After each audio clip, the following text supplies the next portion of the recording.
Hi there. Welcome to the Imperfect Prophet podcast for women who wonder. Frankly, as we go through life, I'm sure we wonder about a great deal. First as little kids, then as adolescents, then as young women, then as transitional women. What are we calling ourselves these days? And then you get to this point in life, or my point in life, when you're postmenopausal and wondering what's next. Wondering if the parade already passed you by. Join me, Wonder Wendy. I'm going to be your host as we talk about some of these unique challenges that face women today in a new millennium, going through menopause and trying to live a rich, full life. There might even be a few men and younger women that want to listen in too. That's okay. But there's a roller coaster and we're all on it. And I'm going to be your guide to help you figure out when you should close your eyes, when you should hang on, and maybe we'll explore some ideas for what works for you if it doesn't work for me, or vice versa. So join the conversation, pick up your favorite beverage, and we'll talk to you soon. Welcome to the Imperfect Prophet. Hey, it's February, and we all know what that means. Yes, the Super Bowl. No, Valentine's Day. That is the really important thing, right? But the pressure of Valentine's Day. I mean, February rolls around and suddenly we're told that love has a look, a price tag. Maybe it has a prescribed shape. You know, all those hearts and flowers. Everywhere you turn, love is packaged, promoted, and positioned as something you should already have figured out by now. Something shiny, something public, something Instagram ready. And for a lot of people, that can feel really nauseating. Valentine's Day has a way of turning the volume up. You know, if you're single, it can feel like everyone else got an invitation that you somehow missed. And if you're partnered, but your relationship isn't exactly where you'd hoped it would be, this season can quietly stir up disappointment, comparison, or self-doubt. If you're healing, grieving, redefining, or simply tired, Valentine's Day can amplify what feels unfinished instead of what's already meaningful. Now, from my point of view, my husband and I are both somewhat sappy romantics, but we approach Valentine's Day differently. Let's just say our love languages are occasionally wildly out of alignment. He feels it's just another day. Why should he have to prove something on this one day as if it were a referendum that somehow cancels out the other 364? I, on the other hand, feel it's a lovely day to add that extra flourish. You know, put a heart on the muffins that I occasionally bake him for breakfast. How about we take an extra moment to stare into each other's eyes over a meal? We've been married for almost 17 years. And yet this remains a point of contention. Is that the right word? Even if your life is full of people, full of purpose, the noise of it all can feel exhausting. It can feel like everyone else has it figured out, posting perfect filtered moments while you're just trying to get through the grocery store without being emotionally ambushed by pink foil balloons. You know, everything has a story, and I can't resist the temptation to make one up if there isn't context. And the other day, I noticed a wine cork in the grocery store parking lot. And immediately, my mind created a whole Saturday Night Live sketch. It had a great backstory. Someone went into that store. In my story, somebody went into the store and felt assaulted by all the flowers and balloons and candies and hearts, and went straight to the wine section, bought a bottle and a corkscrew, and then decided to uncork it right there in the parking lot. Just to be clear, I am not advocating drinking to solve problems. And definitely not drinking and driving. But it is one of those little fantasies that we have to express our frustrations. Now, if you are a certain age, you may remember the TV show Ally McBeal and the way she would just kind of go off for a minute and have a little fantasy. And we'd see her fantasy of maybe a different outcome. So That's just what I was doing. It was manifesting some of my thoughts on that little cork in the parking lot. Valentine's Day isn't a bad idea at all. But let's be honest, sometimes it's just a lot. So, today, on this podcast, I want to suggest a gentle reframe. That's my favorite thing to do. Instead of looking at it this way, why don't we look at it this way and change our outlook just a lot? What if Valentine's Day didn't have to be a referendum on your relationship status? Take my husband out of the hot seat, please. What if the season could be about finding a greater love? The kind our world really needs right now. So get comfortable, and I hope you have your beverage in hand because every conversation is more convivial. Convivial. Where is my voice today? Where's my tongue today? It's always more convivial when we share a beverage. Now, before we go any further, I want to give us some language. I've already pointed out that miscommunication can be the source of many problems. Language changes what we think is possible. And when we're talking about love, not as something we perform or prove or post about, but as something we practice. The kind of love that shows up in how we pay attention, in how we choose kindness when no one is keeping score, and how we notice what's right in front of us instead of what we think we're supposed to want. Love as the way you care for yourself when no one is watching, and the way you speak to yourself on a hard day. How about the way you give yourself permission to rest or try again or begin differently? Because when you're fully charged and in love with yourself, anything is possible. And then there's the love, the way you show up for other people, for your community, for the shared spaces we all move through. Not in grand gestures, but in small, ordinary choices that quietly make the world just a little bit better. Now, it's funny and a little limiting that in English we basically have one word for love. I can love someone deeply and still need space. I can love an invention because it simplifies my life, but I'm not in love with it. Now, there's a Greek word for the kind of love I'm thinking about, agape. And once I learned it, I couldn't unsee it. Because agape isn't romantic love, and it isn't friendship love either. Agape isn't rooted in attraction, reciprocity, or shared history. It's the love that chooses to show up anyway. It often looks ordinary, unglamorous, maybe even a little bit quiet. The ancient Greeks understood this nuance. They knew love wasn't just one thing.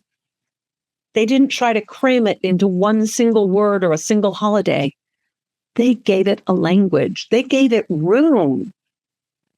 Now, they talked about eros, romantic love, passion, chemistry, desire, the kind of loves that Valentine's Day tends to spotlight. And eros matters. It's beautiful, but it's not the whole story. Depending on who you ask, and academics love to debate this kind of thing, the Greeks had as many as 8 different words for love, each with a special and unique meaning. Not just the eros, which is probably the most common way we interpret love in English,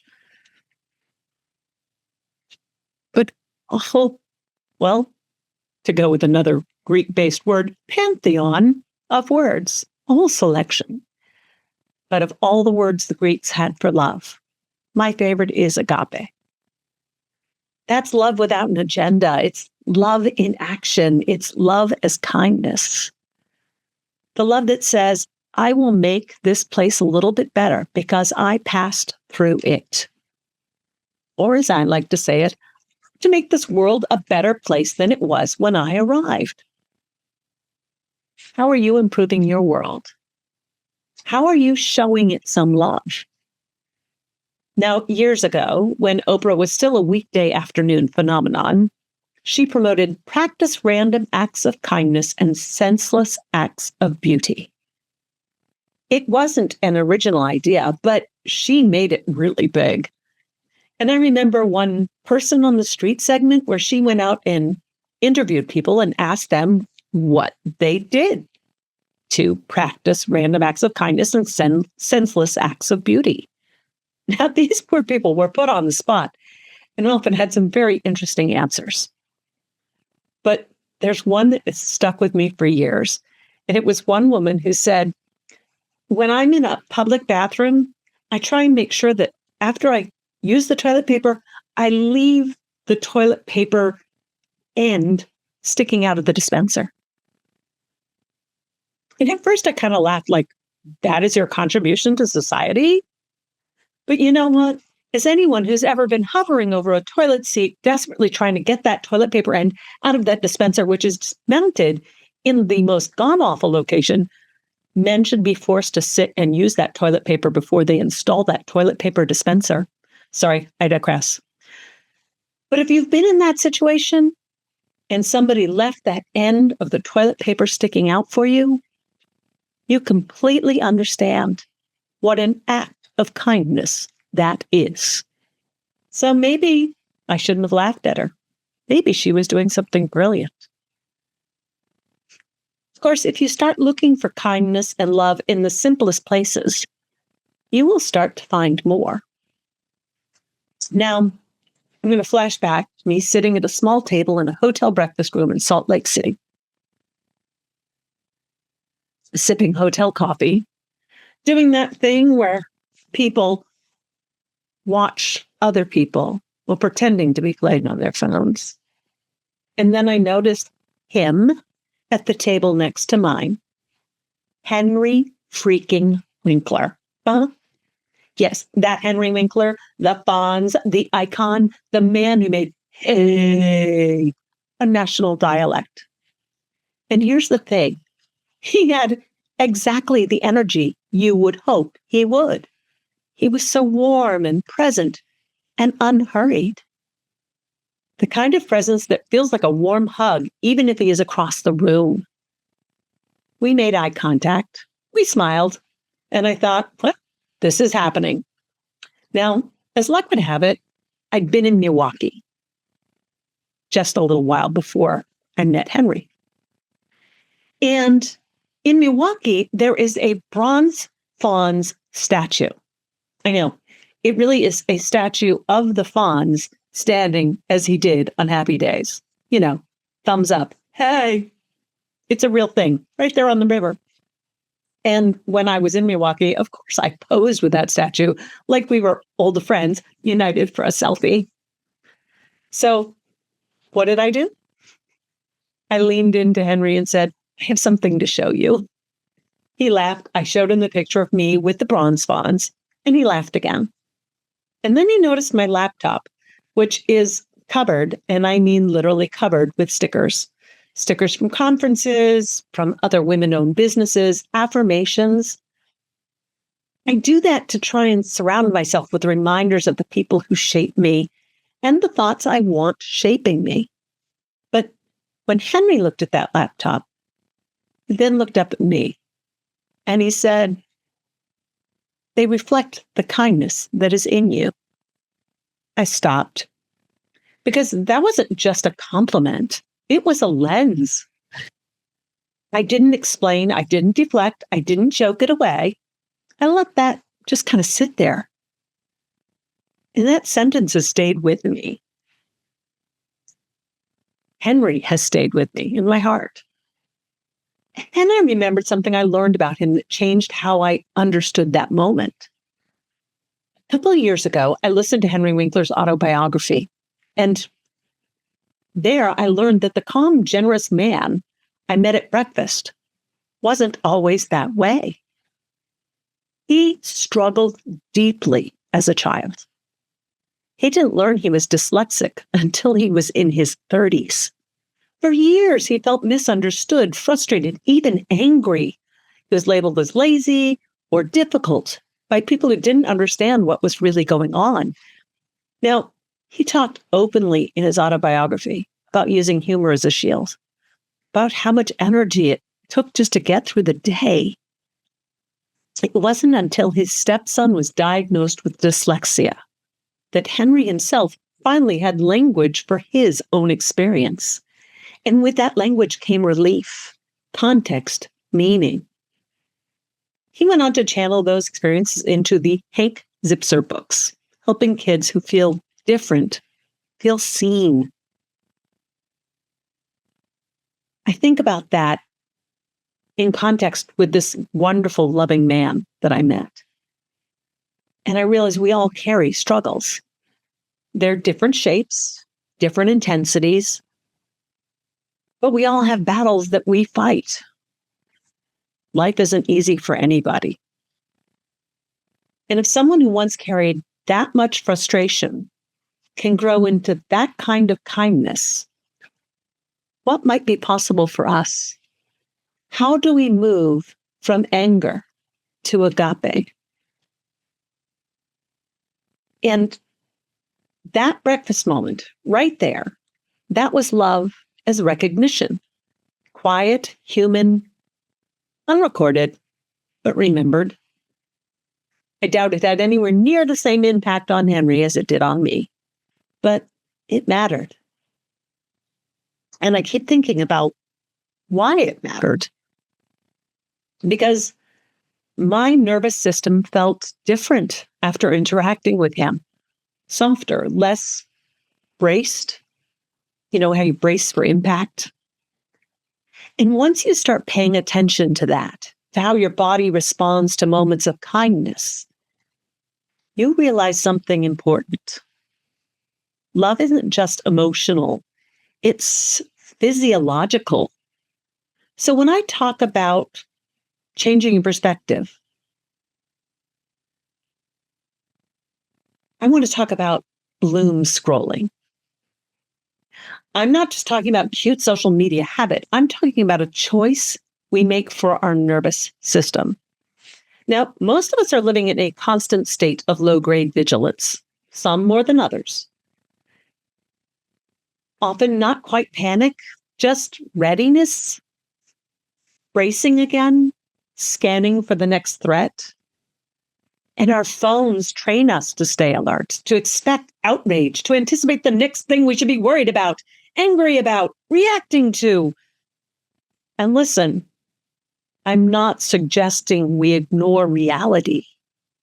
The world deserves our awareness. But there's a difference between being informed and being flooded. When you're flooded, there's a word for that. It's doom scrolling, looking for the bad and then leaning into it. Makes me think of that Don Henley song that came out 1982, Dirty Laundry. Came out while I was in high school. That was long before social media, before cable news shouting matches, long before algorithms decided what we would see next. And yet Don Henley was already calling out a media culture that knew outrage sold better than truth, that scandal grabbed more attention than substance, that fear traveled faster than nuance. But even that wasn't new, because this goes all the way back to what was called yellow journalism. Newspapers in the late 1800s that exaggerated, sensationalized, and sometimes outright fabricated stories to sell more papers. Drama over depth, shock over substance, emotion over accuracy. Different century, same nervous system hijack. What's changed isn't the impulse, it's the speed and scale. Back then, you bought the paper. Now it lives in your pocket on your cell phone, and it refreshes every time your thumb moves. Now, here's the good news. You could try Bloomscrolling instead. Now, bloom scrolling is what happens when you decide to lean into what is good, kind, loving. It's choosing to notice what's growing instead of the headline making bad news. What's gentle instead of what's loud. What's quietly beautiful even when the world feels like it's shouting. I know it's way too common right now. But this is where we get to choose differently. Bloom scrolling is scrolling, yes, but with a different intention. It's noticing the teacher who stayed late. How about that neighbor who showed up and shoveled the old person's driveway? The small kindness that didn't make headlines, but changed someone's day. How about that cute puppy picture that melts your heart every single time? And here's the part I find fascinating, especially in this algorithm-driven world we live in. What you linger on multiplies. The more outrage you feed, the more outrage you're shown. The more fear you click, the more fear arrives. But the reverse is always true. I should say also true. When you pause on goodness, on creativity, compassion, repair, your feeds begin to change in your social media. Not because the world suddenly became perfect, but because your attention did. And attention, I'm learning, is one of the most loving things we can offer to ourselves and to others. So when we talk about bloom scrolling, we're not talking about pretending the world is fine. There's always going to be problems. We're talking about resisting a very old pattern that's gotten very good at keeping us anxious, reactive, and braced. Boy, just doing that, my hands hurt, clenching in that brace position. But bloom scrolling is a counter-cultural. Yeah. It's choosing not to let the latest sensationalism, whether it's old or new, run your inner world. It's choosing to notice what heals instead of what only harms. And in a culture that has always made money off our fear, that choice, that is an act of love. Now, bloom scrolling, again, it's not denial. It's discernment. It's thinking in a different way. It says, I will stay aware, but I will not let my nervous system be hijacked. It's choosing a few reliable sources for the hard news intentionally, and then letting the rest of your feed remind you why the world is still worth loving. Because if we are constantly dysregulated, constantly flooded, constantly angry, we lose access to the very love the world needs from each and every one of us. Which makes me realize bloom scrolling is a lot like the stickers on my laptop. Little reminders, reaffirming messages. You see, I cover myself with messages, kindness, my Wonder Woman. They're behind me in the video feed. They are clues about what I value, reminders to even me and my subconscious. So let me ask you, what stickers are on your life? On your car, your laptop, your notebook, your journal, and if you're a certain age, you might remember your Trapper Keeper, those iconic folders we carried through school. Now, we may not have those Trapper Keepers anymore, although I heard they made a comeback. But most of us carry something. Maybe you carry a memento in your wallet. These aren't just literal stickers, but symbolic ones. The things we choose to surround ourselves with, the way we say hello, the way we listen, the way we move through shared space. They are all saying something. They are the external trailer for our internal movie. And we assume people notice our flaws first, our fatigue, our uncertainty. But sometimes they see the kindness, the hope, the softness that refuses to harden. Sometimes other people see our bloom before we do. And yes, if you're walking around with a permanent frown, that's a sticker worth reconsidering. Not judging, just noticing. Work on those muscles. They call it an advanced yoga pose in my yoga class. Lips going upwards. This past week, I was introduced to a song by a group called Lake Street Dive, or LSD. And they created a song that's getting a little ripple on the internet, and it's called Dance with a Stranger. It has a great, quirky music video. Yes, some artists are still making music videos, even without MTV. I miss my MTV. Anyway, it made me think about how many small connections pass us by every day. A smile, a comment, a shared laugh over hotel coffee or coffee at home. We tend to think love has to be dramatic, grand, again, Instagram worthy. But sometimes love is simply noticing and letting yourself be seen. That breakfast wasn't about celebrity. It was about recognition, human to human. So today, this week, this Valentine's season, pause long enough to see what's blooming. Notice the kindness you're already carrying.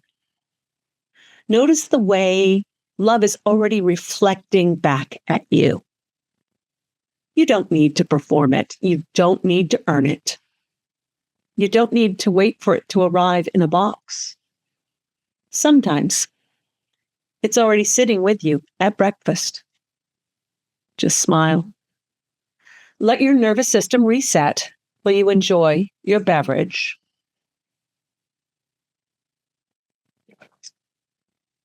Know that you are loved and there is still good in the world. And that greater love, it's already in you, just waiting to be nourished like a seed that needs watering. Remember that until next week when we get to talk again. Oh, and if this episode made you think of someone who exemplifies that agape or someone who needs it, make sure you share this episode with them. Express your love and gratitude. It will come back to you tenfold. Like what you heard here today? Then we should be friends. I suggest you join my Facebook group. It's a good way to connect. We can have a conversation. Ask me questions, whatever you want to do. It is called the Wonderful Bucket List Life. That's Wonder-Full Bucket List Life. Be a bucket lister and join me on this adventure. Or you can go to my webpage, which is Wonder Wendy and Friends. Join the mailing list, learn about the book I wrote, adventures that are coming up in the future, and other podcasts. I look forward to talking to you soon, and stay hydrated. Have a great day.